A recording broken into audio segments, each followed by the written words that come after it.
Tonight's talk, this is the most popular talk we've ever done in 15 years.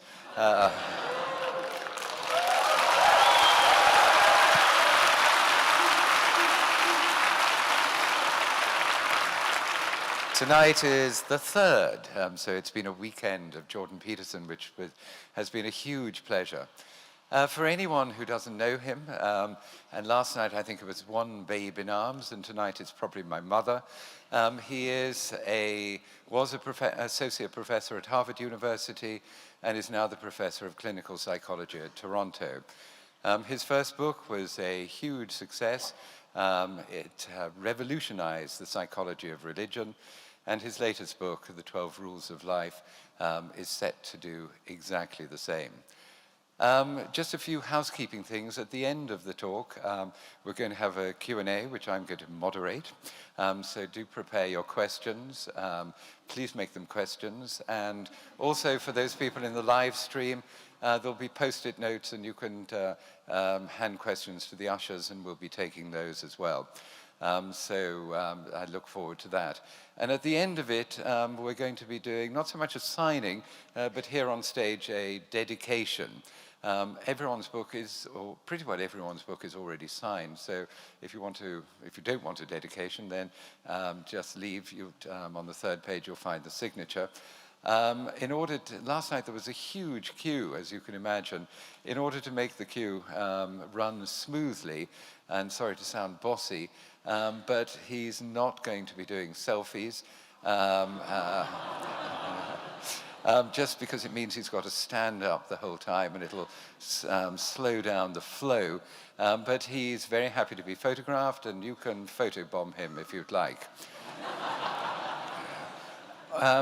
Also, because all of us, particularly me, are really keen for him to solve the problems of our lives, please resist doing that during the dedication, because it'll really slow everything down.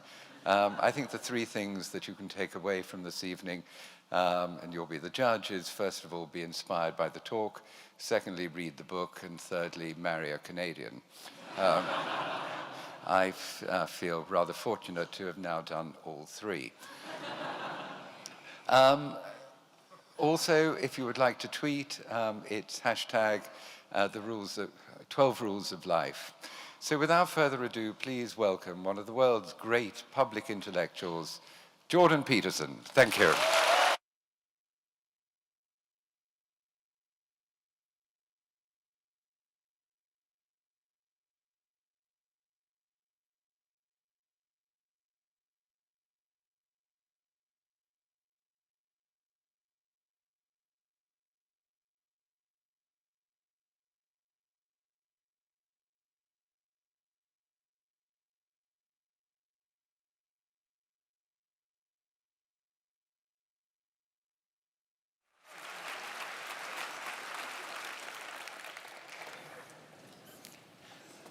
Well, that was nice. Oh. So I thought I'd talk about my book tonight. I've given 2 talks now, and I didn't actually talk directly about it. I sort of talked around it. So I thought, I don't like to give the same talk twice. So I thought I'd actually walk through it and outline it a little bit. And so I had spent most of the day memorizing the rules. You know, you'd think if you worked on something for 3 years, or it's been 5 years, I guess, you'd actually have it memorized. But memory is a very strange thing, and it's very particular and goal-oriented. And I actually didn't have the rules memorized, and certainly not their numbers. So hopefully I do by now. So I guess we're going to find out. But I have a copy of the book here in case I forget. So I think we'll go through them one by one, and we'll see how that goes. 7 o'clock, so all right, good. The first rule, which is kind of a comical rule, is stand up straight with your shoulders back. And it's a meditation, among other things, on the habits of lobsters. I read some papers on lobsters must be 10 years ago, I guess, and they just absolutely blew me away. And one of the things I've really loved about being a psychologist, and there's many things, but I've really loved psychoanalytic theory and the great clinicians, the behaviorists as well. I mean, Freud, Jung, Adler, Carl Rogers, Abraham Maslow, the behaviorists like Skinner and the cognitive behaviorists. I mean, I've learned a tremendous amount from reading the clinicians. And so if any of you are interested in psychology, I would really recommend reading the great clinicians, because you learn so much about life. It's crazy by reading them. So that's been fun. But then on the entirely other end of the spectrum, where I've learned most about psychology, is from the really low, what would you call them, the really science-oriented animal behaviorists. That's where they turned into the neuroscientists, right? They were the animal behaviorists, first of all, and then they turned into the neuroscientists. And I've learned a tremendous amount from them. They're such clear thinkers. The best of the bunch, I think, there's two of them. One named Jeffrey Gray, who wrote a book called The Neuropsychology of Anxiety, which is just a deadly book. It's impossible to read. It takes like 6 months to read it, because I think he read like 1,800 papers to write it or something like that. And he actually read them. That's the cool thing. And he understood them, which is really something. And then there's another guy named Jaak Panksepp, who wrote a book called Affective Neuroscience, which outlines his studies, for example, of rats. He was the guy who learned that rats laugh if you tickle them with the end of a pencil eraser, but they laugh ultrasonically like bats. So you have to slow down the ultrasonic vocalization before you can hear them giggle. And you'd think, why the hell would you spend your time tickling rats with a pencil and making them laugh? But see, what he demonstrated there was that there was a play circuit in mammals, that there's a psychobiological basis for rough and tumble play, for example. It's a bloody big deal, you know, discovering a whole new circuit in the brain. That's like discovering a continent. It's Nobel Prize winning stuff. And Panksepp's Affective Neuroscience, I would highly recommend that. So there's this other book I know about too, which is 12 Rules for Life, which you could also look into if you want. Anyways, I was reading these articles on lobsters, and I came across this finding that lobsters govern their postural flexion with serotonin. And I thought, God, that's so interesting. It's so flexion is to stand up straight. Eh? I thought, wow, that's so interesting, because, you know, depressed people crouch over. I wonder if there's any link between those two things. And then I went and read a whole pile of papers on lobster and lobster neurochemistry. Lobster neurochemistry is actually quite well understood, because they have a fairly simple nervous system, right? And so if you want to understand a complex nervous system, it's a good idea to understand a simple one first and then sort of elaborate upwards. And it turns out that serotonin governs status. It governs status, emotional regulation, and posture in lobsters, just like it does in human beings. And so that just blew me away. And so one thing that chapter 1 is about is the fact that if a lobster is defeated in a dominance battle, you can give it essentially antidepressants, and it will fight again. And that just blew me away. You know, it's so remarkable, because one of the things it tells you is that, so if you're imagine that you could be lobster top dog or bottom dog. Imagine there's 10 strata in the lobster hierarchy. So you could be number 1, right, top lobster, number 10, bottom lobster. If you're bottom lobster, you have low serotonin levels and high octopamine levels. That's a neurochemical that human beings don't produce. And if you're a top lobster, you have high serotonin levels and low octopamine levels. And you can move a lobster in its dominance hierarchy by moderating its levels of serotonin. And I thought, that's so interesting, because what it means is that the counter that keeps track of our status, and we have a counter in a sense in our minds that keeps track of our status, is 1/3 of a billion years old. And what that also means is that the idea of the hierarchy, let's call it a dominance hierarchy, because within lobsters it's kind of like a physical prowess hierarchy, something like that. The idea of the hierarchy is at least 350 million years old. And so I read that and I think, well, so much for the idea that human hierarchies are a sociocultural construct. It's like, no, that's wrong. It's not just a little bit wrong, it's unbelievably wrong.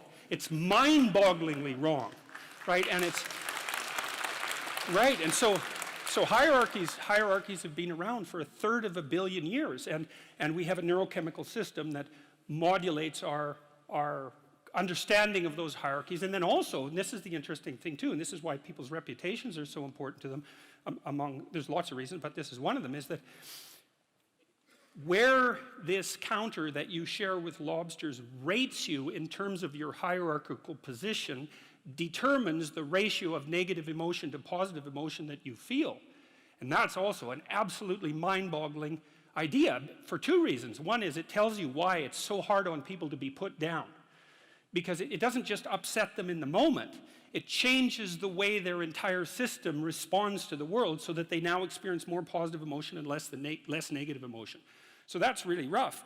And then there's a corollary to that too, which is like, there's a very tight relationship between your belief system and your dominance hierarchy position. It's complicated, but it's worth going through. Like, let's say that, so I have a certain amount of status as a professor, and I have the, let's call it what would you say? I've been granted the entitlement to a certain position in a social hierarchy. Now, the question is, why do I have a valid claim to that position? And the answer, hypothetically, is because I know enough so that my claim to the position is valid. So then if you stand up in the audience and challenge my beliefs and show that I'm wrong, you might say, well, I get upset because I'm wrong. But the more accurate reason that I get upset is because you're indicating to the crowd that my position in the hierarchy of authority is invalid. And by doing that, you lower me in the hierarchy and you mess around with the neurochemical systems that are regulating my emotions. And so if you're interested, at least in part, in why people are so prone to defend themselves and their beliefs in the service of their position, then that's why. And so that's a great example of how you can learn these unbelievable things by stumbling across a rather obscure biological fact. It just what would you say? It's like a series of dominoes. And that's also why biological facts are so useful. It's like, we don't have to argue about whether or not social hierarchies, as I said, or hierarchies are social constructs. A given hierarchy is influenced in its structure by sociocultural conditioning, let's say, but the fact of the hierarchy, so like the part of your brain that detects and regulates your response to hierarchies is older than the part of your brain that recognizes trees. Like, it's old. It's really, really fundamental. And almost all social animals organize themselves in hierarchies, because now the other thing that chapter 1 is a bit of a meditation on what might constitute a hierarchy. One of my business colleagues, a former student of mine from Harvard, very, very smart guy. He's got a graduate degree in engineering from MIT and a PhD in psychology from Harvard, so there's like one of him in the whole world. And he's a very smart guy.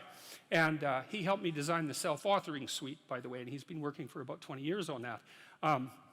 That's a suite of programs that helps people write about their lives and straighten them out.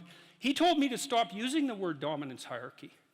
And he said the reason for that was that it was infested with Marxist presuppositions. And it really bothered me when he first said that, because I've been using the word for years, dominance hierarchy. He said, we had a discussion about that. He said, well, it's predicated on the idea that you climb up the hierarchy, human hierarchy, as a consequence of the expression of power.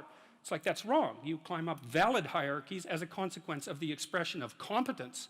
And that's actually technically right. He was exactly the right person to tell me that, because he had done his PhD on what predicts success in Western hierarchies. And the answer is quite clear.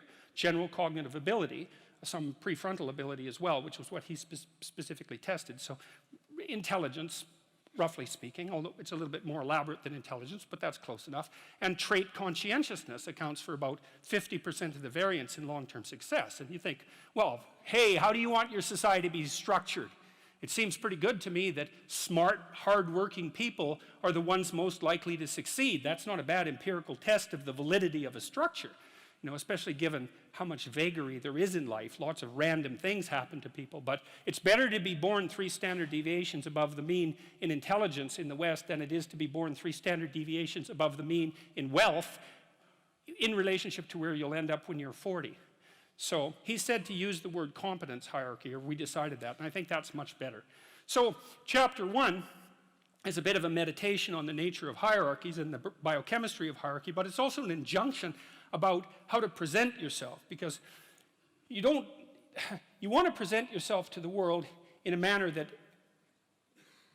doesn't disgrace you in some sense. That might be a good way to think about it. And you don't want to disgrace yourself, because the consequence of disgrace is emotional dysregulation, more pain, less positive emotion. And so the best way to present yourself is to stand up forthrightly and to stretch out, and to occupy some space, and you make yourself sort of vulnerable by doing that, because you open up the front of your body, right? But it's a sign of confidence, and that way people are most likely to give you the benefit of the doubt. And that's a good way to start regulating your mood. But not only does it directly regulate your mood to stand up, because it's so tightly associated, like posture reflection is associated with serotonin and emotional regulation, but also because if you straighten up and you present yourself in that manner, then other people are more likely to take you seriously. And that means they'll start treating you as if you're a number 1 lobster instead of a number 10 lobster. And that's another way that you can at least give yourself the bloody benefit of the doubt, right? And confront the world in a courageous manner. And that's a really good way of figuring out how to establish yourself in multiple competence hierarchies, because one of the general rules of thumb about how to be successful is to confront things that frighten you forthrightly and with courage. And that's kind of a universal strategy for success. And so that's what the first chapter is about. So that's quite fun. My graduate students, I told them these lobster stories. My graduate students, when we used to go out for breakfast, and they were a very competitive bunch, very fractious and witty, and they were always trying to get one over on each other, and making some witty put down or something like that. And it got to the point in the restaurants where they'd put their claws in the air and click like this when they, got one over on one of their colleagues, which was very peculiar and strange and very funny as well. So that's rule number 1. Rule number 2 is treat yourself like you're someone that you care about. And that's a deeper chapter, I would say. Like, chapter 1 is kind of comical, but it's also got this serious scientific end, for example, and it's practical, like most of the rules are. Chapter 2 is a bit of a meditation on why. See, I read this piece of work by Jung a long while back, and it was a meditation on the injunction to treat your neighbor as you would like to be treated, something like that. And what Jung pointed out, which I really liked, was that wasn't an injunction to be nice to other people. It was an invitation to reciprocity. It was something like this. It's like, you should figure out how you would like to be treated, like you were taking care of yourself, not how you would like people to respond to you. It's more important than that. It's like, imagine you had a child that you really cared for, and someone said, well, people will treat this child exactly like you want them to, but you have to figure out what that is. And so then you'd have to sit down for like a month and you'd think, okay, well, how do you want your child to be treated? You don't want everyone just to be nice to him, you want people to challenge him, and you want people to discipline him, and you want people to tell him when he's wrong. It's like, you don't just want everyone to be nice. That's pathetic. It's pathetic. There's no challenge in that. And so, well, you want to treat other people like you would like to be treated. Well, then you have to figure out, how would you like to be treated? And well, you'd like people to fawn all over you and just lay everything at your feet. It's like, no, that's not something you'd wish for someone that you were taking care of. And then there's an additional problem, which is it's often the case that people will treat other people better than they treat themselves. That happens extremely frequently. So one of the things I pointed out in chapter 2 was that if you have a dog and you take him to a vet and the vet gives you the prescription medicine, you'll go buy the medicine and you will give it to the dog and you will do it properly. But if you go yourself to a doctor and you get a prescription, there's a 30% chance you won't even pick up the medication. And if you do, there's a 50% chance that you won't administer it to yourself properly.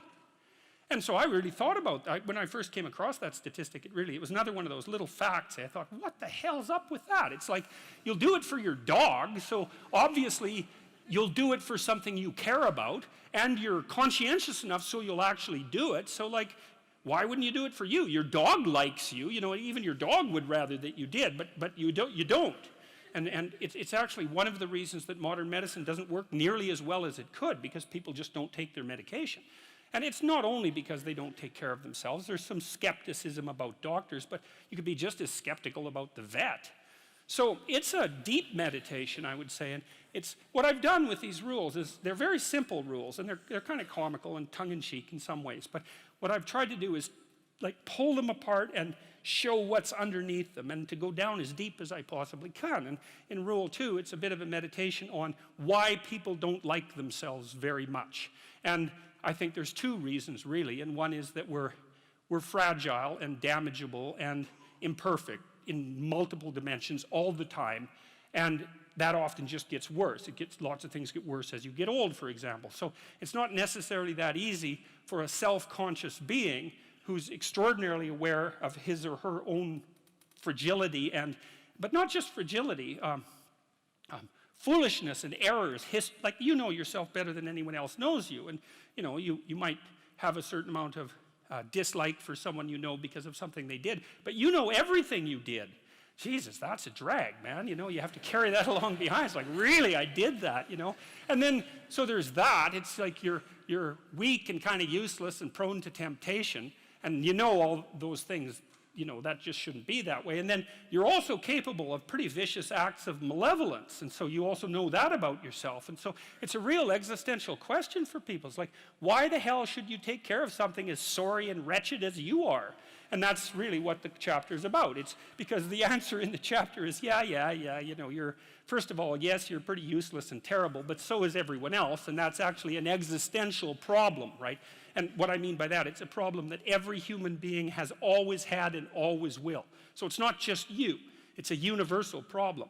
And that there's an answer to that, and one of them is to, what is it to say? Love the sinner but hate the sin. It's something like that, is that despite the fact that you're not all that you could be, the proper attitude to have towards yourself is the attitude that you would have towards someone that you genuinely cared for.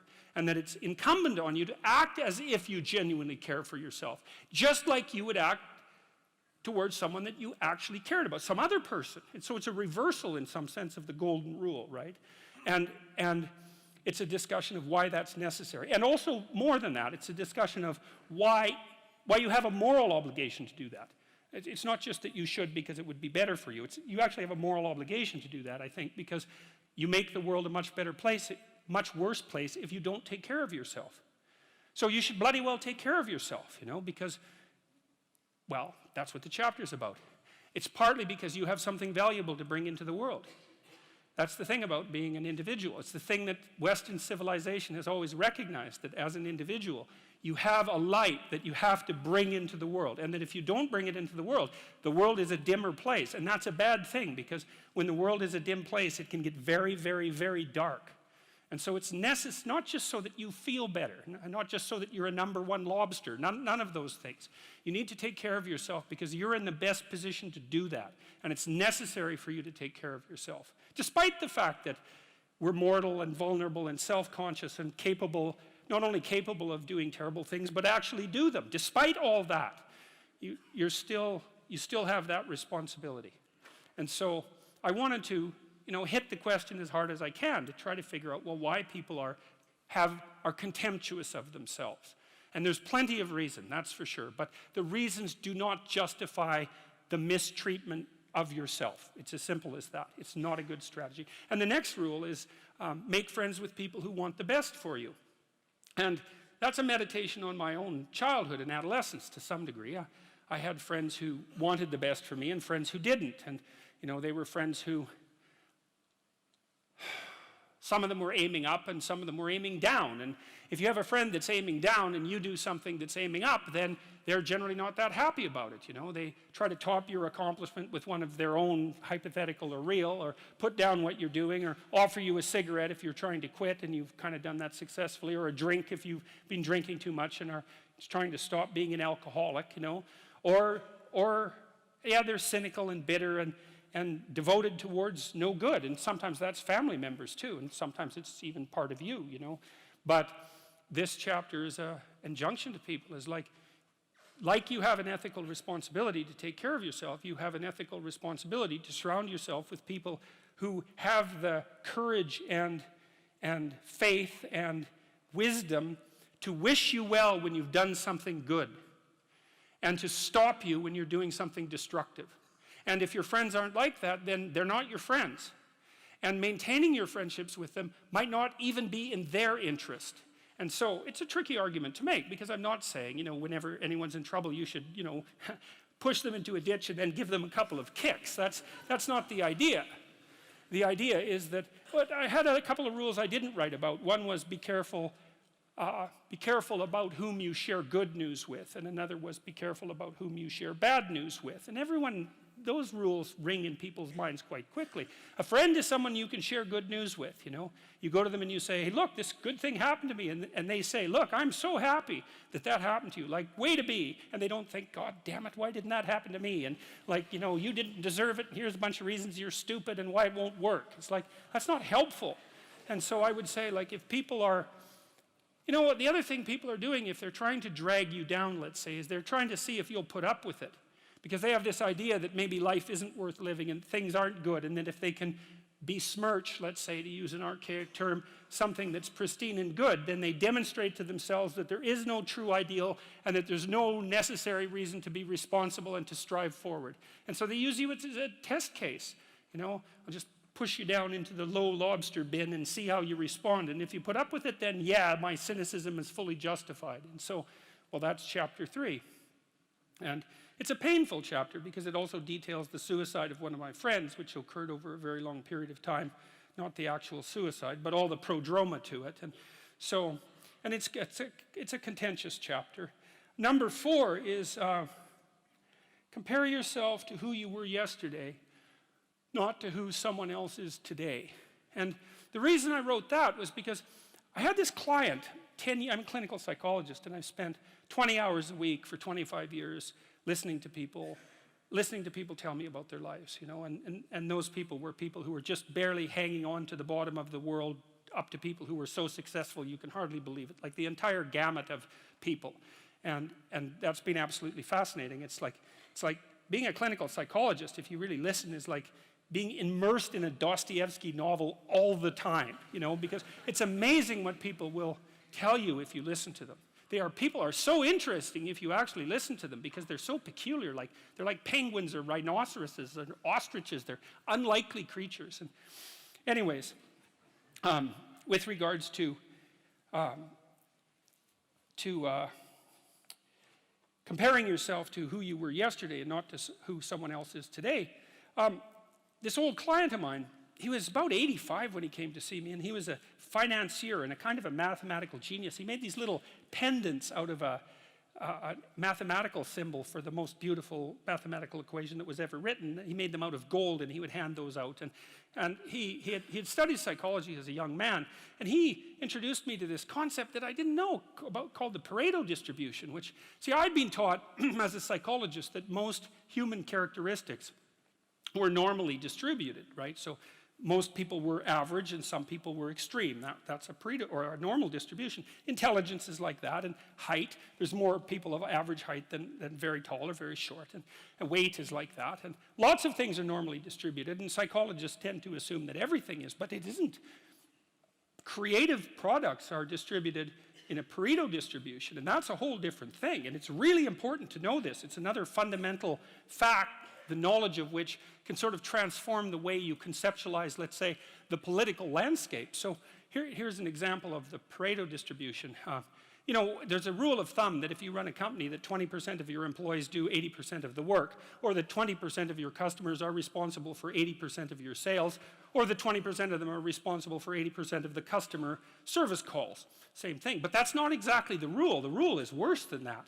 The rule is, in a given domain, the square root of the number of people operating in that domain do half the productive work. So you think, well, you have 10 employees, 3 of them do half the work. It's like, yeah, okay. What if you have 100 employees? Then 10 of them do half the work. What if you have 1,000 employees? Well, then it's 30. And if it's 10,000 employees, then it's 100. And this actually turns out to be a rather ironclad rule. It applies across very, very many situations. It applies, for example, to the mass of stars and the size of cities. So you can see how universal it is as a law. And it's something like those that have more get more, and those that have less get less. That's the Matthew principle, right? To those who have everything, more will be given. From those who have nothing, everything will be taken away. And the economists sometimes call that the Matthew principle. And so what that lays out is a world that's rife with inequality. So, you know, you hear this idea that I think it's the 85 richest people in the world have more money than the bottom 2 billion. That's a Pareto distribution phenomena. And you might say, to hell with capitalism for producing that. It's like, sorry, you got your diagnosis wrong. It's a natural law. It's no matter what society you study, you get a Pareto distribution of wealth. You get a Pareto distribution of number of records recorded. You get a Pareto distribution of number of songs written or goals scored. Like any creative product has that characteristic. And it's partly because as you start to become successful, let's say, people offer you more and more opportunities. And as you start to fail, people move away from you and you plummet. And so Okay, so that's rough. So what it means is that there is always a landscape of inequality. And I'm not saying that we shouldn't do anything about it, although I am saying that we don't know what to do about it.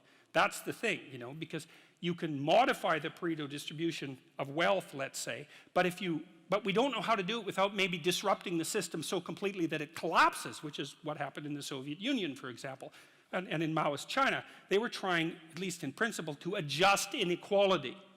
But the cure was far worse than the disease. And the truth of the matter is, we actually don't know technically how much inequality there has to be to generate wealth. We can guess, and you could say, well, there should be less, and you might say, well, there should be more. If you're left wing, you'd say less, and if you're right wing, you'd say, well, we'll just let the inequality flourish. But we do know that it's inevitable, and we also know that we don't know how to regulate it. So there is inequality. What that means is there's always going to be people around that are better at something than you are. And that's a problem, because you can get jealous, and you can get bitter, and you can get resentful, and worse, you can get hopeless, because you look like. I have this friend of mine. He told me something so funny.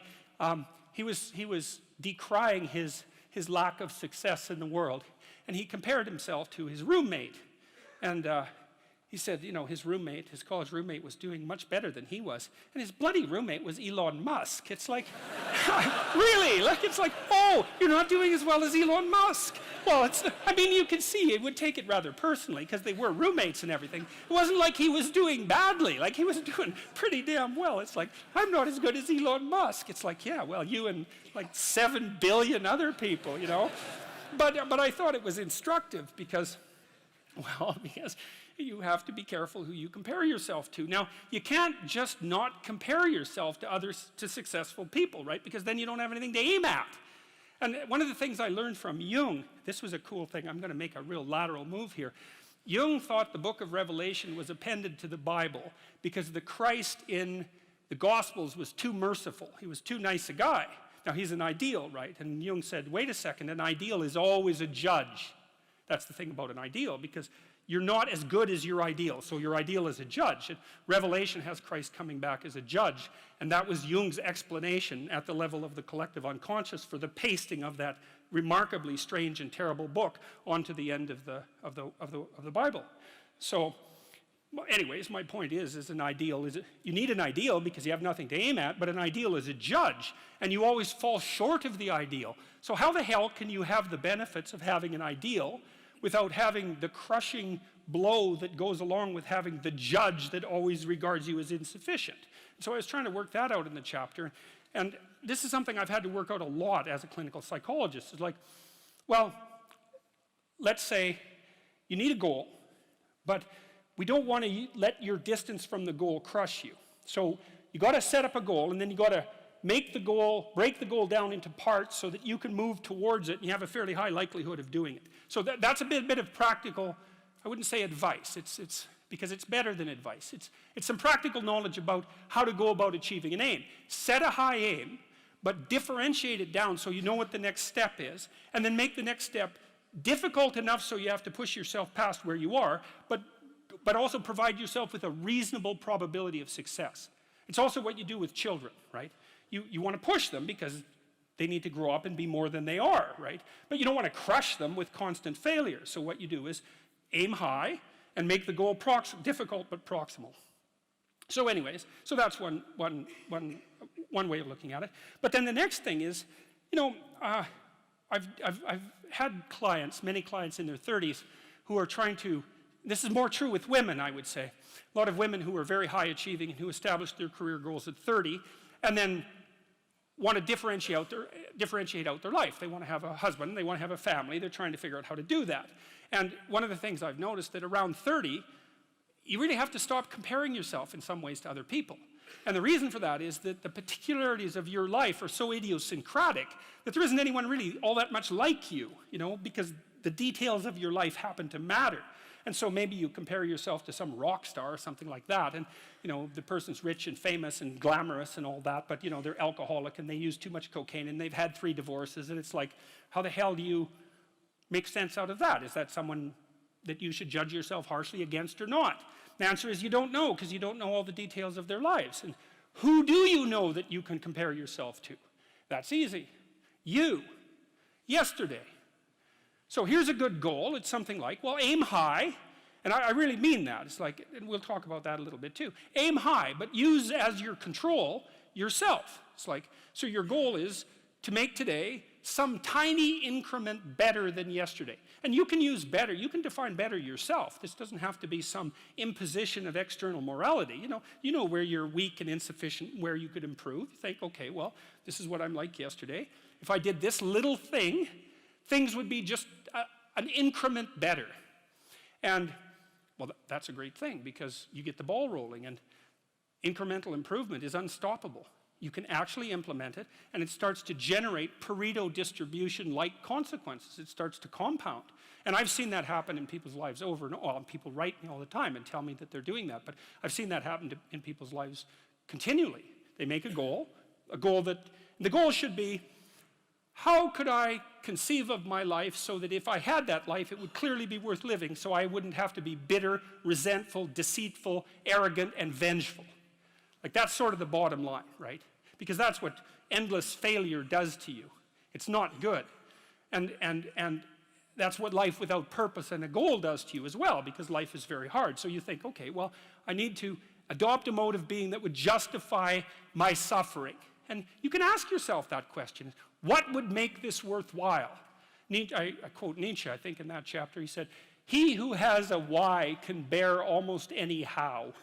That's a lovely line, man. I mean, it's a lovely line. And it's really worth thinking about. So you think, well, how do I manage all this misery and suffering and futility? It's like, well, I need to figure out what I would have to do in order to make that clearly worthwhile. And so then you have your goal, and then you think, well, I need to move towards that incrementally because I'm kind of useless and can only do so much, and maybe not even that. But all I have to do is be a little bit better than my miserable self yesterday. And that'll propel you forward very rapidly. And you can succeed at it, which is also really lovely, because why not set yourself up for success, because otherwise you'll droop around like a number 10 lobster, and, that's just not good. You get all pinchy when that happens, and it's not a good thing. So that was chapter 4. Chapter 5, geez, we're cruising along here. Chapter 5 is the one that I thought I would get in the most trouble for writing, I figured people would be all over me for this, and so far they haven't been, but they still might be. So, and it's called, "Do Not Let Your Children Do Anything That Makes You Dislike Them." And I thought that would be contentious, first of all, because people would think, well, I never dislike my children. It's like, really? Really? Really? You're going to really tell me that? God! And there's a more horrifying element to that too, because as a clinical psychologist, I've seen the full Freudian nightmare, I can tell you that. And, I've seen families where it's like this. It's like the family members are standing in a circle, let's say, and each of them has their hands around each other's neck. And they're squeezing hard enough to strangle the other person in 20 years. And that's the family. It's like, and, if you haven't met a family like that, or, well, then you're not paying attention, and there's some reasonable possibility that you're actually in a family like that. So the idea that parents can't dislike their children is like, God, how naive can you get? That's just, if you think that, man, I don't even know where you'd start to straighten yourself out. I could never dislike my children. It's like, yeah, well, those are the people who produce the most monstrous children, too, I can tell you that. So and then there's this idea that Jung had, which I really love, which is the idea of the shadow. And, it kind of got pop psychology and trendy, sort of among the New Age types, too. But one thing I can tell you about Carl Jung is, no matter what else someone might say about him, he is absolutely not New Agey. If you read Carl Jung and you understand him and you're not terrified right to the depths of your soul, you haven't understood a damn thing you've read. And one of the things that Jung said about the shadow, which is the dark side of humanity, the dark side of each individual, was that its roots reached all the way to hell. And he meant something very specific, both metaphysical and practical by that. The metaphysical element was he meant hell, literally and metaphysically, but he also meant the more proximal kinds of hell. And so what he meant was that if you were able to understand your dark side, then you would see in yourself a reflection of the behavior that was that was present at Auschwitz, for example. And that the reason that people don't take the dark side of themselves seriously at all, and even confront the fact that it exists, is because no one wants to see that reflected within them. And no wonder, like it's absolutely no wonder. Jung also believed that that confrontation with the shadow was an inevitable barrier to enlightenment, that there was no, Joseph Campbell, who is a popularizer of Jung to some degree, has become well known for saying, follow your bliss. And Campbell learned virtually everything he knew from Jung. But Jung, that isn't what Jung said at all. He said, pursue what's meaningful and you'll encounter that which you least want to encounter. And that's the dragon, right? That's the dragon that hoards gold, for example. And the dragon is also something that lives inside you. And it's not something that you take the encounter with lightly. There are very old stories about this. There's this Egyptian story about the god Horus, who was the Egyptian savior in some sense. And when he encountered evil, even though he was a god, he lost an eye in the battle. And so that's the famous Egyptian eye, that everyone still knows about. That's the eye of Horus that was torn out by Seth, who's the precursor to Satan. And so it's no joke, that. It's no joke. Back to children. See, I kind of knew this when I had my kids. I'd already undergone that to some degree and understood what it meant to be a bad person, a terrible person. And one of the things I knew was that manifested itself in families all the time. Tyrannical father, overprotective mother, more rarely overprotective mother, overprotective father, tyrannical mother. It's usually the other way around. And the terrible pathological familial drama that Freud made much of in the early 20th century. I'd seen that in many, many situations. Dismal, brutal, awful. And I've seen parents punish their children. And you can also take a page from Nietzsche if you really want to punish your children, or anyone else if you have someone you're interested in punishing, including yourself.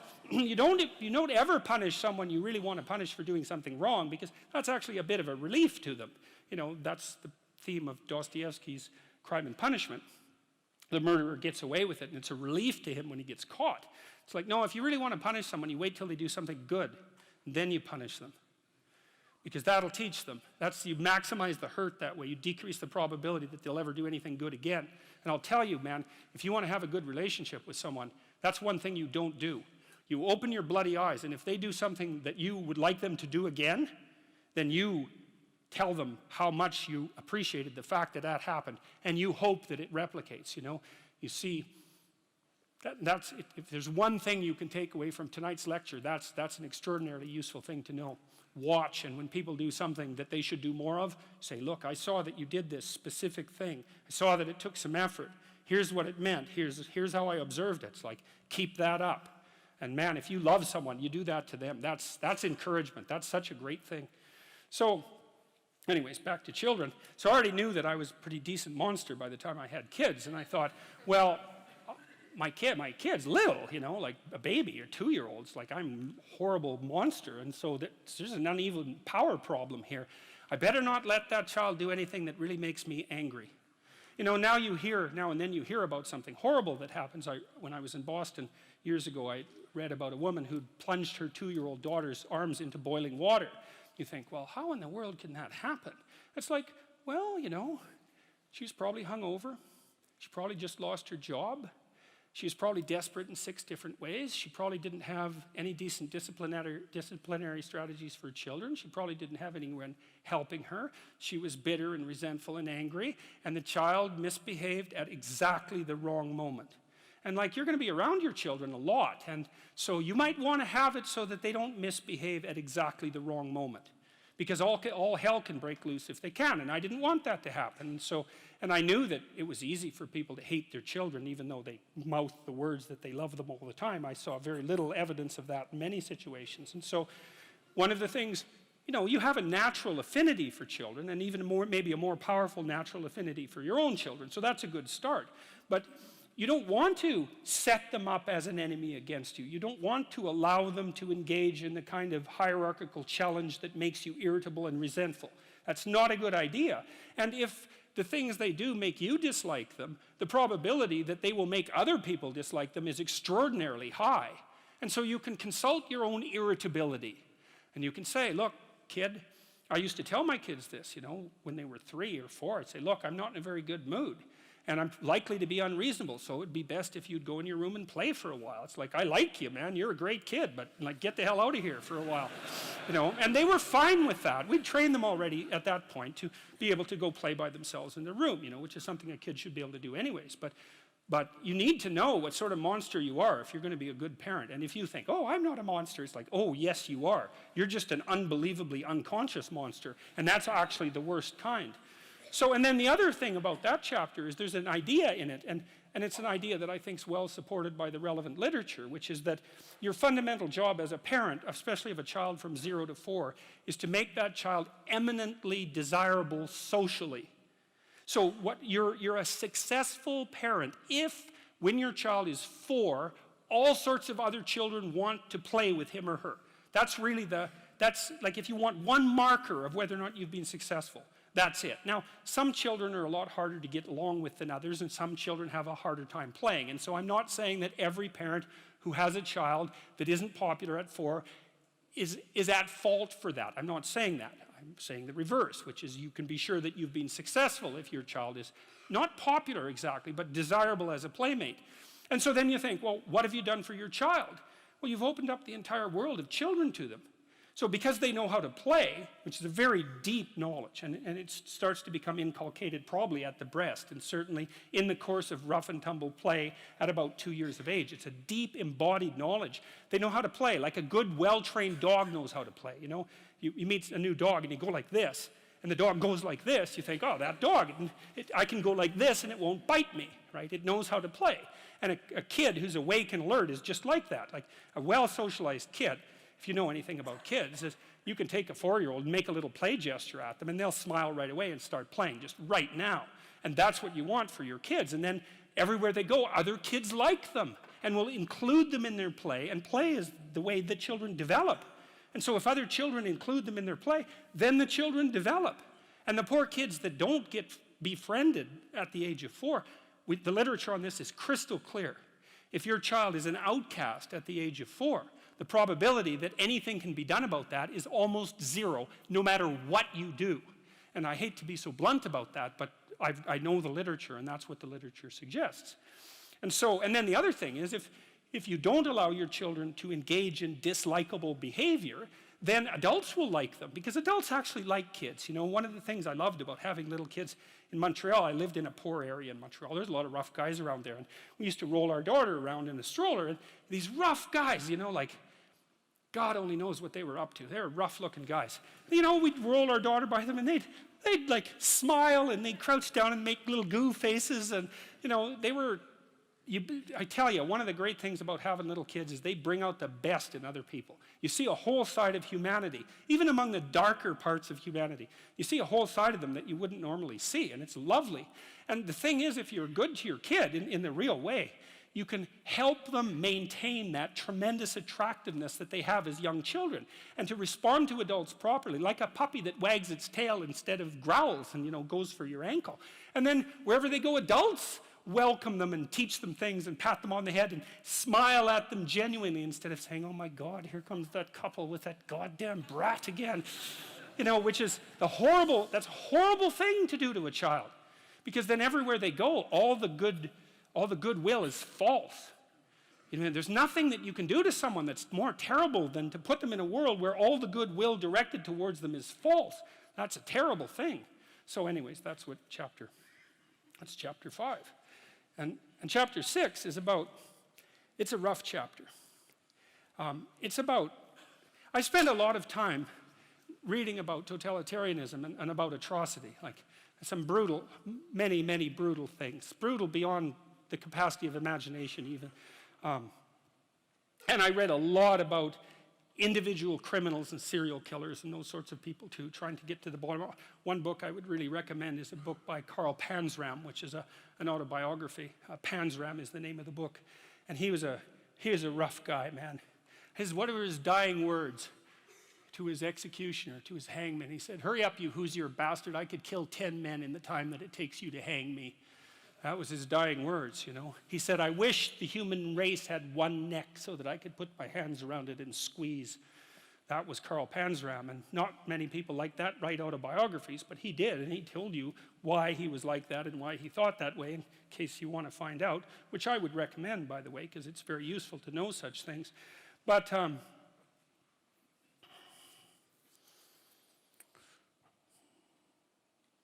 I have to remember why I told you that Panzram story. Oh yeah, chapter 6 is about that. It's about Panzram, and it's about the Columbine kids, the kids who shot up the high school, because I read their diaries, and I understood them too, which is even better than just reading them. And you see these mass shootings all the time, and everyone does the same thing. Oh, how did that happen? Why did that happen? How can it be this way? It's like, well, why don't you read what they said about why they did it, and just assume that that's the reason. And if you go, oh, well, the Columbine kids,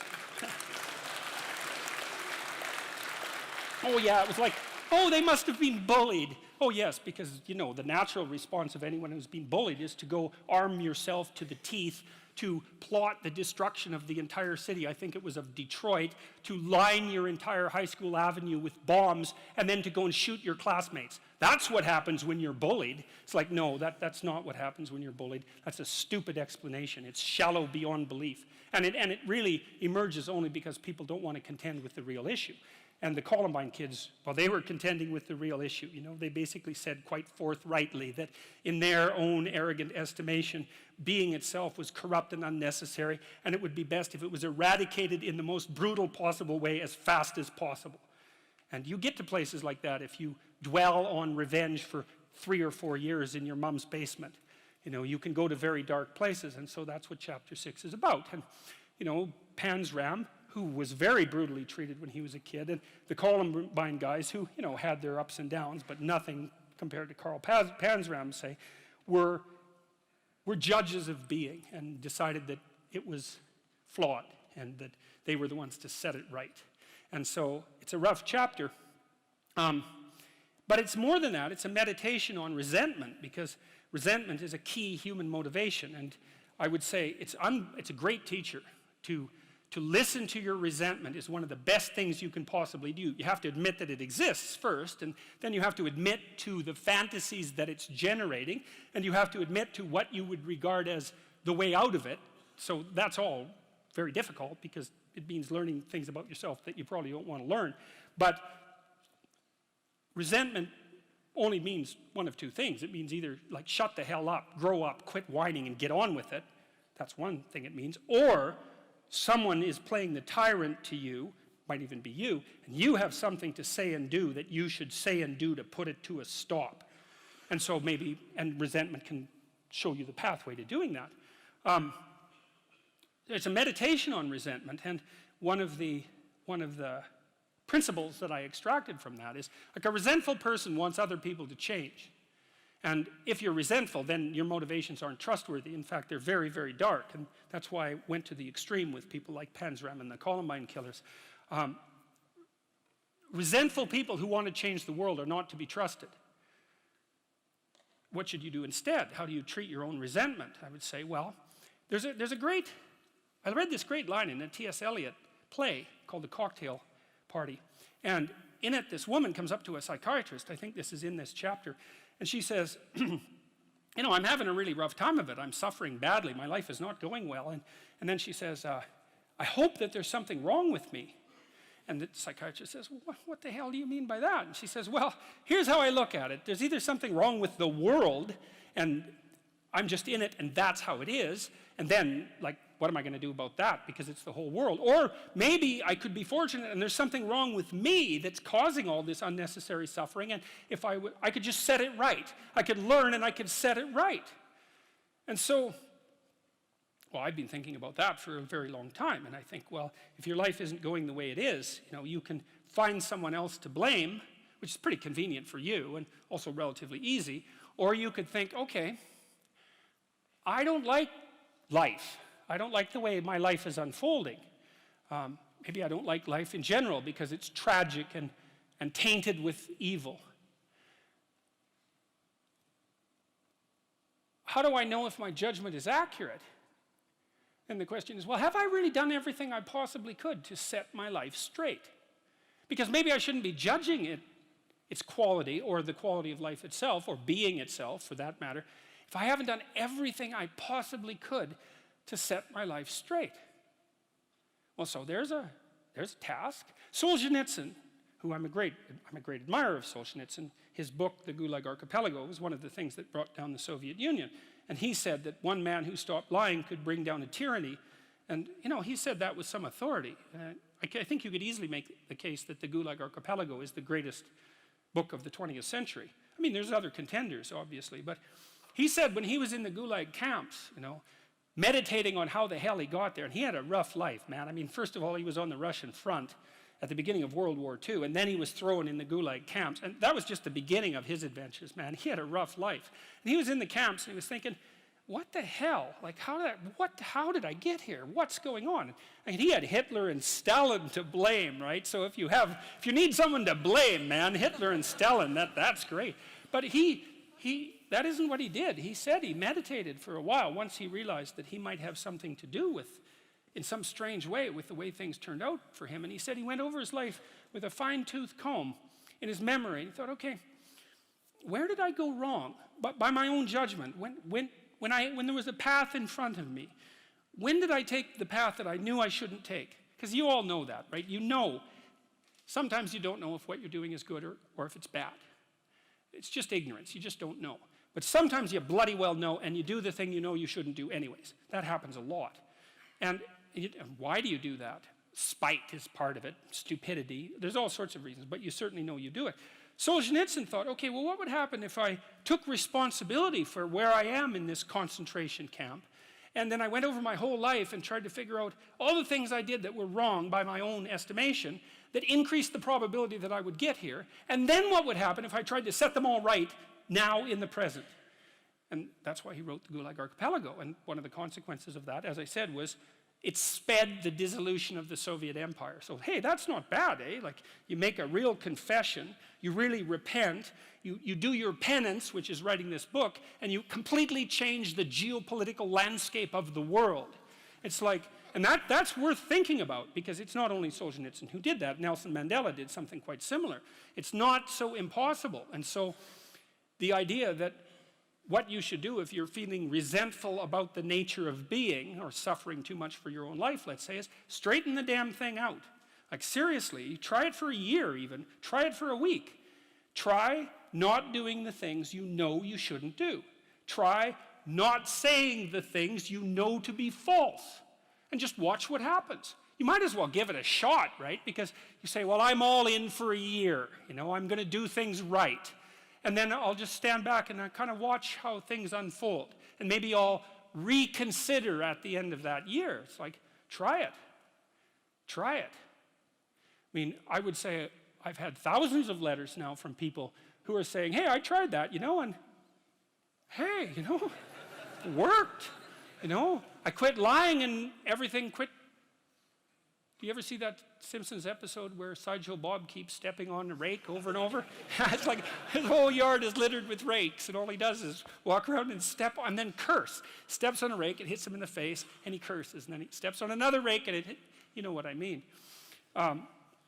Stop doing that. Exactly. Yeah.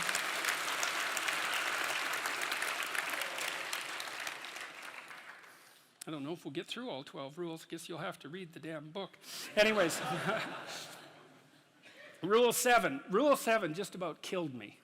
Like, I've had a lot of bad health in the last year, and having to rewrite Rule 7 coincided with one of those periods that lasted about a month, and it was the hardest chapter by far, and it went down the deepest by far, and it was really hard to get right. It's called Do What Is Meaningful, Not What Is Expedient. And I'll just tell you a little bit about the chapter, because I figured something out in it and then explained it, something that took me decades to figure out. So there's this idea, it's a very deep Christian idea, that the Messiah is the person who takes the world's sins upon himself, right? That's a characteristic of Christ, right? It's something, the idea is something like Christ died for your sins. It's like, what the hell does that mean exactly? And partly what it means, and I would say a slightly corrupted form of Christianity, is that you just have to believe that happened and you're redeemed. It's like, well, that's we'll leave that aside for a second. But there's an idea there, a psychological idea. And you know that because the idea doesn't go away. It's lasted for thousands of years. It's like, well, so the idea signifies something. It has a psychological reality independent of its metaphysical reality, whatever that might be. And so I thought about that for a long time. It's like, what in the world does that possibly mean? And then I realized, and Jung knew this, Carl Jung knew this, that it was associated with this idea of the shadow. I had this client once who, her parents, man, they were pieces of work. Her parents taught her, I swear to you that this is the truth, her parents taught her that adults were angels, literally. And when I saw her, she was about 30, and she had a lot of strange symptoms of sorts I'd never seen, psychosomatic symptoms. She had kind of like quasi-epileptic seizures at night, but she stayed conscious during them. It was very difficult to understand it, and I won't walk through it. But her parents told her that adults were angels, and she was like 28. And she had a university degree, and I said, well, didn't you ever wonder about that? I said, didn't you read any history? And she said, yeah, but I'd read something about the terrible things that people did to each other, and I would just compartmentalize it. And that was actually the key that I used to unlock what was wrong with her, which was eventually fixed. And I won't go into that. But I said, I gave her this book. I gave her two books. I gave her a book called The Terror That Comes in the Night, which is a book about sleep paralysis and nightmares, because I thought that was what might have been bothering her. It turned out that wasn't it. Then I gave her this other book called Ordinary Men. And it's a great book. It's a terrible book, a terrible, dark book, about this police battalion that was moved into Poland during World War II after the Nazis had marched through. And it was all made of middle-aged guys who weren't like victims of Nazi totalitarian propaganda when they were kids. They were just, bourgeois, middle-class guys, kind of like all of us, let's say. And they went to police Poland, and they were going to have to do some terrible things, essentially. But their commander told them quite forthrightly that if being involved in wartime policing was too hard on them, if they felt that it ethically violated them or psychologically violated, that they could just go back to policing in Germany. And very few of them did, partly because they didn't want to abandon their comrades, let's say. They didn't want them to have to do the dirty work, And they were normal policemen, they ended up the sorts of people who could take naked pregnant women out into the middle of the field and shoot them in the back of the head. That's the culmination of their training. It's very interesting to read about their training because they were absolutely sickened by what they learned to do, like physically sickened, vomiting, shaking, traumatized, but they didn't stop. And if you want to know why, then you can read the book. And I said, look, read this book, but don't bloody well compartmentalize it. Enough of that. It's like, read it like you're one of the damn policemen, which is how you should read history, right? You read about Nazi Germany and you think, well, I'm Oskar Schindler. I'd save the Jews. It's like, no, you wouldn't. Right, you wouldn't, because people didn't. And the probability is very high that you wouldn't. And all you have to do is think it through. Anne Frank, it's like, you're really going to put your family at risk to hide a group of another family in your attic for like multiple years while there's Nazis parading the street and where if you get exposed, you all die. You're going to do that, are you?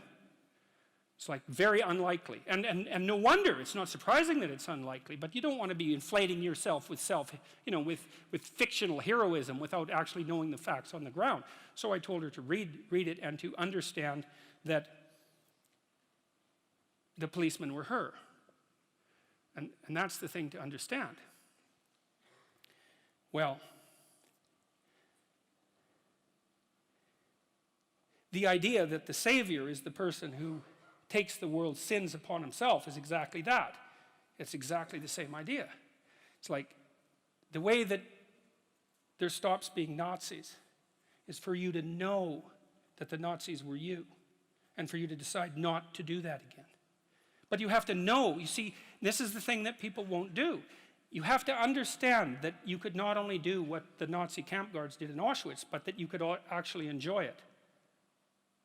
And then you have to decide that you're not going to do that anymore. And that's not an easy thing to figure out. Well, and that's what that chapter is about.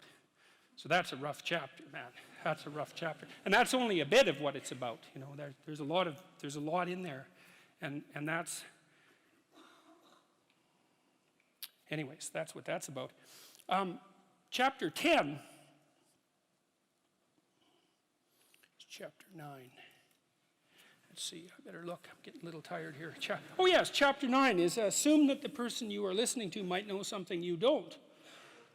This is a chapter about conversation and about the different forms conversation takes. And it's a chapter about humility. And it's a chapter about listening. And the humility element is, it took me a long time to understand why there's religious injunctions supporting humility. To even understand what the word really meant in that sort of technical sense. And it means something like this. It means what you don't know is more important than what you know. And that's a lovely thing to, then what you don't know can start to be your friend, you see. People are very defensive about what they know, and for the reasons we've already discussed. But the thing is, you don't know enough. And you can tell you don't know enough because your life is not what it could be, and neither is the life of the people around you. You just don't know enough. And so, what that means is that every time you encounter some evidence that you're ignorant, someone points it out, you should be happy about that because you think, oh, you just told me how I'm wrong. It's like, great. Like maybe I had to sift through a lot of nonsense to get through the real message that you're telling me. But if you could actually tell me some way that I'm wrong and then maybe give me a hint about how to not be wrong like that, well, then I wouldn't have to be wrong like that anymore. That would be a good thing. And you can embark on that adventure by listening to people. And if you listen to people, they'll tell you amazing things if you listen to them. And many of those things are little tools that you can put in your toolkit, like Batman, and then you can go out into the world and use those tools, and you don't have to fall blindly into a pit quite as often. And so the humility element is, well, do you want to be right, or do you want to be learning? And it's deeper than that. It's, do you want to be the tyrannical king who's already got everything figured out? Or do you want to be the continually transforming hero, or fool for that matter, who's getting better all the time? And that's actually a choice, you know. It's a deep choice. And it's better to be the self-transforming fool who's humble enough to make friends with what he or she doesn't know and to listen when people talk. And listening is a transformative exercise. Like if you listen to the people in your life, for example, if you actually listen to them, they'll tell you what's wrong with them and how to fix it and what they want. They can't even help it if you start listening, because people are so shocked if you actually listen to them that they tell you all sorts of things that they might not have even intended to, things they don't even know. And then you can work with that. And the other thing that's so interesting, you know, now and then you have a meaningful conversation, right? You have a good conversation with someone, you walk away and you think, geez, you know what? We really connected, and I know more than I did when I came away from that conversation. And during the conversation, you're really engrossed in it. And that feeling of being engrossed is a feeling of meaning. And the feeling of meaning is engendered because you're having a transformative conversation. So your brain produces that feeling of meaning for you. It says, oh yeah, this is exactly where you should be right here and now. It's the right place and time for you. And that's a great place to occupy. And so a good conversation where people are listening has exactly that nature. And the reason it has that nature is because it is in fact transformative. It's one of the truisms of clinical psychology. Like if you're a clinical psychologist, a huge part of what you do is just listen to people. It's like, you know, they come in, they're unhappy, and they'd rather not be, something like that. You say, well, why do you think you might be unhappy? And they don't know. They have some ideas, and they may have to ramble around for like a year before they figure out why they're unhappy. They get rid of a bunch of reasons why they thought they were unhappy that are untrue, and then you kind of get to the heart of the problem. And then you might ask them, well, if you could have what you wanted so that your life would be okay, what would that look like? Then they have to ramble around a bunch about that because they don't really know. But the listening will straighten them out because people think by talking. And in order to think, you have to have someone to listen, because it's very hard to think. Hardly anyone can think. And even the people who can think can only think about a limited number of things. But almost everybody can talk. And you can listen to yourself talk, and if someone listens to you, then you also have a foil for your thoughts, right? Because you can watch the person when you're talking and see if you're boring or see if you're amusing or if you're engrossing, all of those things. And so listening, that's a very good thing. I outline a Carl Rogers dictum. He was a famous clinical psychologist. This is another great little tip. Rogers said, here's a trick to tell if you're listening. So let's say someone lays out their perspective for you, and then what you do is say, look, here's what I think you said. I think you said this and this and this and this and then this. Is that right? Have I got what you're saying right? And maybe the person says, God, you haven't been listening at all. And, then they have to straighten you out. Or maybe they say, yeah, you got it. And then the nice thing about that is that you summarize their argument for them, which can be very helpful, and for you. But also, you don't get to make the person into a straw man. So like if you're arguing with your wife, let's say, or your husband, big party is going to want to win. And that's stupid, because if you win, you get to be top lobster, but they get to be bottom lobster. And if you want to live with bottom lobster, then more power to you, but I wouldn't recommend it. Right, because you don't want that. You want to defeat your wife in an argument. Oh, well, great. If she was going to disappear tomorrow, no problem. But you're going to live with defeated, miserable her for the next week? That's no good. So you listen and you think, okay, well, here's what I think you said, and maybe even make it a little stronger and more elaborated than was the case with the original utterance, so that you get the damn argument right. Because you don't want to win, you want to fix the problem. That's the winning. And so the summary with listening is so useful for that, because the person can say, well, yeah, that's what I meant. It's then you have to grapple with that. And Roger said, well, people usually won't, because if you live with someone and they tell you the truth about the situation, it usually means that there's something really stupid that you're doing. Well, them too, but there's something stupid that you're doing that you're doing that you actually have to stop. And, that's difficult and unlikely, but well, if you don't stop, then you get to have the same damn problem every day or every week for the rest of your life. So it's probably better to undergo the misery of stopping it than the misery of continuing it. But that's the injunction to listen. Rule 11 is, don't bother children when they're skateboarding. And that's a meditation on the difference between weakness and goodness.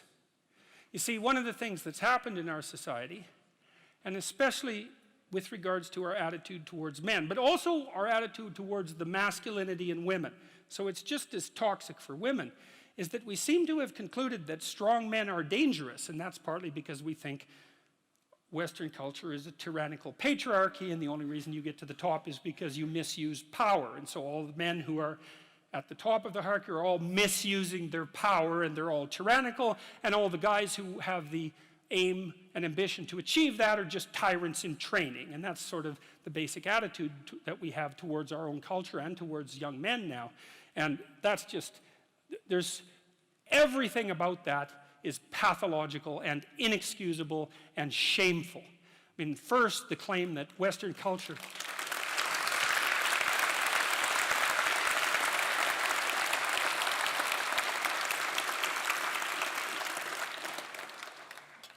The idea that Western culture is primarily a patriarchal tyranny is well, first of all, it's historically ignorant beyond belief. Because compared to what exactly? How many civilized countries are there in the world? 3 dozen? The rest of them are run by brutal thugs, right? And it isn't just thugs at the top, man, because that isn't how it works. In a country that's corrupt, the corruption is spread through the entire country. So, and we're not like that, and that's that. I mean, Western culture is fundamentally honest, and I can give you an example of that, because people don't like that idea. eBay proved that. Because here it did. It was a very interesting thing, because when eBay first popped up, the cynic would say, eBay's not going to work because I don't know you. You live on the other side of the country. You're going to send me junk, and I'm going to send you a check that bounces. And that'll be the end of eBay, right? Right, that's what a cynic would say. And then what happened was that brokers popped up, and they said, well, look, we'll guarantee the exchange, right? For a fee, 10%, we'll make sure that you don't send junk, and we'll make sure your check doesn't bounce. And what happened was the brokers couldn't find enough business. And the reason for that was all the transactions were honest. All of them. It's like if you are on eBay and you have a reputation of less than 99%, there's actually something wrong with you. Okay, 98%. But really, it's that tight. And so the default position was, you're offering this, I'll buy it, we'll make the exchange fairly. And what happened was a bunch of capital that was frozen, technically speaking, junk that people had that other people could need, got freed up, and eBay freed up a tremendous amount of money for people, and it was all a consequence of default honesty. And we also know that one of the best predictors of success in Western world is conscientiousness, and conscientious people are honest and have integrity and are dutiful and do what they say they'll do, and that's a really good predictor of long-term life success, especially as a manager and administrator, something like that. So chapter 11 is a discussion about the assault on the positive masculine. And I read it partly as a continuation of what Nietzsche announced back in the late 1800s as the death of God, right? Because in Western culture, God was a masculine figure, and the idea that the divine masculine had been decimated, which was basically Nietzsche's pronouncement, has filtered all the way down to masculinity itself. And I think that's an absolutely appalling outcome. It's something that could only be desired by someone who is a true enemy of humanity. And so partly chapter 11 is a call to encouragement. It's like you want, and I've been telling young men in particular, but young women as well, though they don't seem to be quite as in need of the message, to adopt responsibility for their life, to tell the truth, and to understand that their failure to participate fully in being leaves a hole that's precisely the size of their soul in the cultural landscape. It's no joke. We need all the light we can possibly bring to bear on the situation. And I firmly believe that, and I believe that for all sorts of reasons, and I think they're very deep reasons. And that's partly why I would say Rules to Life also has, it's a funny book because it has a very religious core, but it's also very heavily grounded in evolutionary biology. So, but that's what chapter 11 is about. And it's about people who are the enemy of the human spirit. The people who restrict children's play, for example, which is a particularly pathological thing to do. There's a movement now to not let children have best friends. It's like, really? What the hell, man? That's so... There are so many things wrong with that idea that would take another lecture just to scrape the surface. But mostly it's just... Well, I would not even start on that. Final rule. It's called Pet a Cat When You Encounter One on the Street. And it's the most personal chapter in the book. It's a lot about my daughter. And my daughter was very ill when she was a kid, but particularly when she was a teenager. She had a very terrible time of it. She had juvenile rheumatoid arthritis, and when she was between the ages of 14 and 16, it first destroyed her hip, which had to be replaced, and then it destroyed the ankle on her other leg, which had to be replaced. And she walked around for 2 years on broken legs, and she was taking massive doses of opiates and could hardly stay awake. And she had this advanced autoimmune disease, which produced all sorts of other symptoms that were just as bad as the joint degeneration, but which are harder to describe. And so it was just bloody brutal. You know, and as a test of your faith, there's almost nothing that's more direct than a serious illness inflicted upon an innocent child, right? And so the chapter's a meditation on that, and also on, well, what to do in a situation like that, because everyone is going to have a situation like that in some sense, you know, because you'll be faced with illness in the people that you love and in crisis. And so it's a practical guide to coping with those sorts of things. Like, and one of the things you do when you're overwhelmed by crisis is you shorten your time frame. You know, it's like you can't think about next month. Maybe you can't even bloody well think about next week, or maybe not even tomorrow. You know, because now is just so overwhelming that that's all there is. It's like, and that's what you do. You cut your time frame back until you can cope with it. And if it's not the next week that you see how to get through, then it's the next day. And if it's not the next day, then it's the next hour. And if it's not the next hour, then it's the next minute. And you know, people are very, very, very, very tough. And it turns out that if you face things that you can put up with a lot more than you think you can put up with, and you can do it without becoming corrupted. And she did recover quite fully, and much as a consequence of her own machinations, because she figured out what was wrong with her and then took the necessary steps to fix it, which is nothing short of a bloody miracle as far as I'm concerned. And anyways, part of the cat bit is, I actually start by talking about our dog, who actually died about a year ago, but he's still alive in the book. I let people know, because dog lovers love dogs, and if you love cats, then they think you don't like dogs, and then they think they don't like you. So I also point out at the beginning of the chapter that, if you want to pet a dog on the street, that's okay too, so you don't have to get up in arms about it. But the idea is that, you have to be alert when you're suffering. You have to be alert to the beauty in life, the unexpected beauty in life. And that's kind of what I was trying to get across with the idea of the cat. There's this cat that lives across the street from us called Ginger, and Ginger's a Siamese cat. And cats really aren't domesticated, technically speaking. They're still wild animals, but they kind of like people. God only knows why, but they do, And so Ginger will come wandering over, and our dog looks at her, but they're friends, and she rolls over on his back, and Seiko used to, nose her a bit.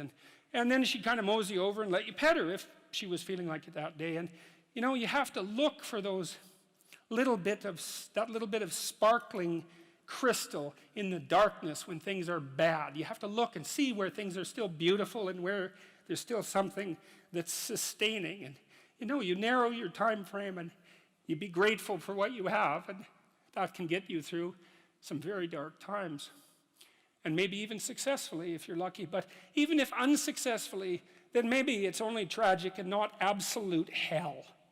And you can do that, in the worst situation. You can make it only tragic and not hell. And there's a big gap between tragedy and hell. There's nothing worse at a deathbed than to see the people there fighting. The death is bad enough, but you can take that, as terrible as it is, and make it into something that's absolutely unbearable. And maybe I think, and this is sort of what I closed the book with, is this idea is that if we didn't all attempt to make terrible things even worse than they are, then maybe we could tolerate the terrible things that we have to put up with in order to exist. And maybe we could make the world into a better place, And it's what we should be doing and what we could be doing, because we don't have anything better to do. And that's what the book is about. And that's the end of 12 Rules for Life. Thank you.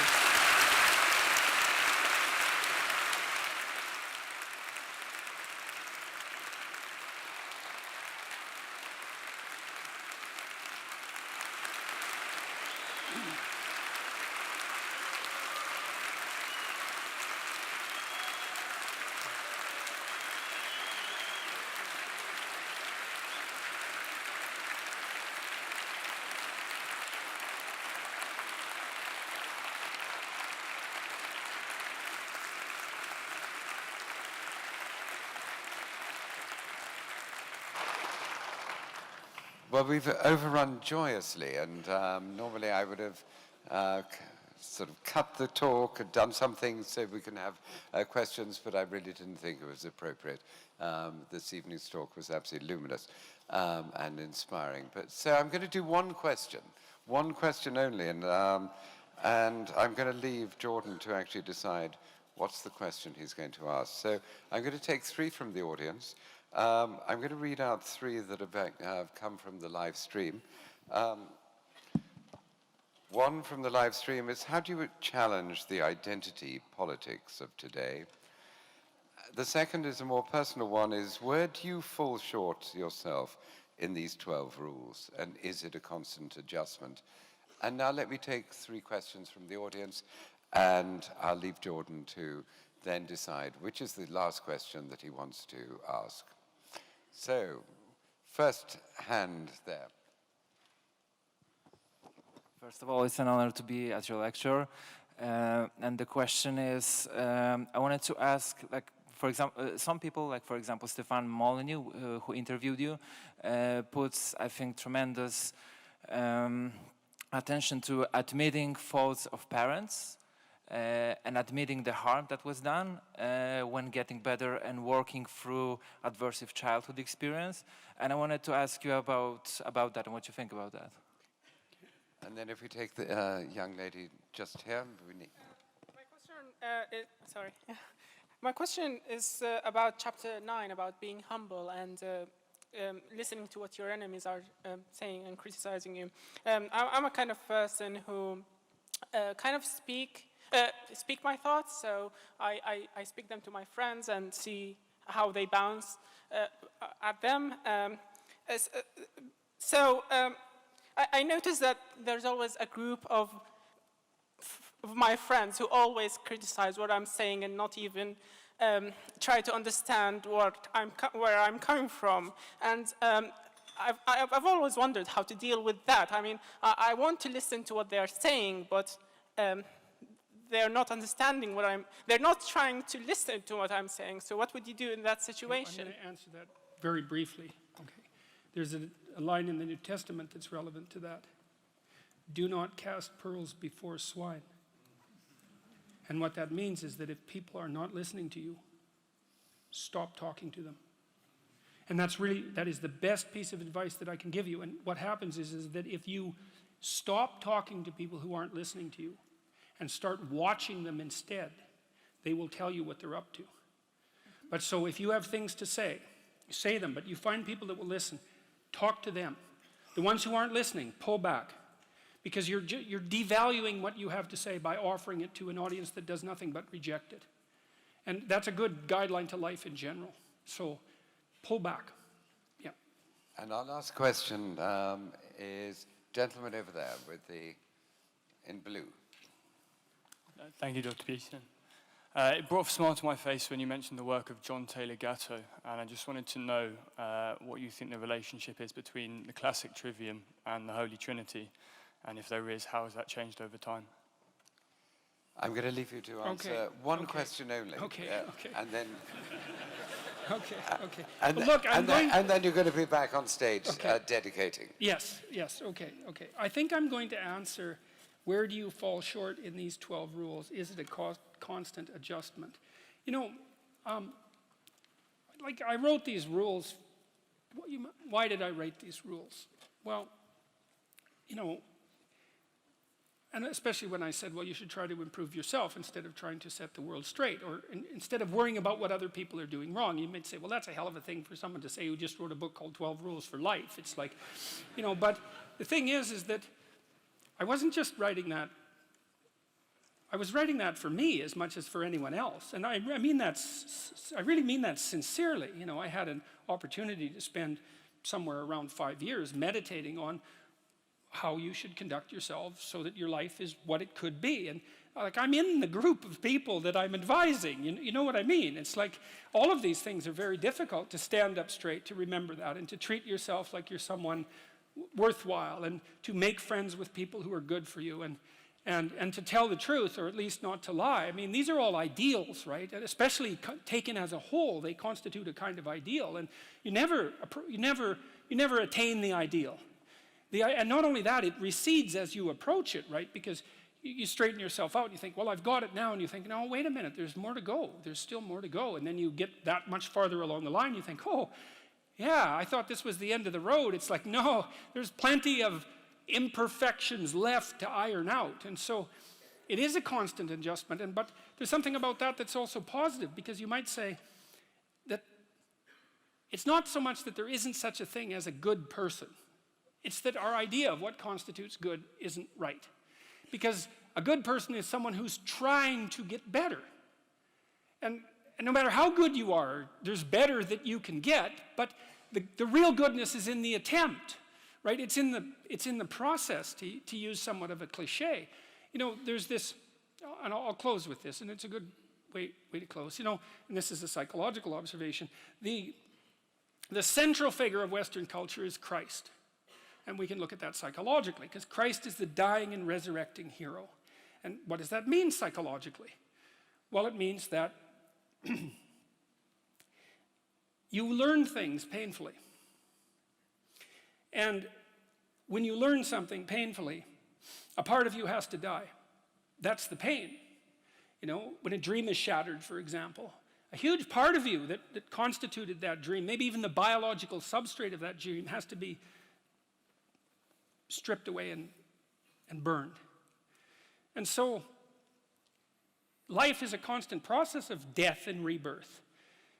And to participate in that fully is to allow yourself to be redeemed by it.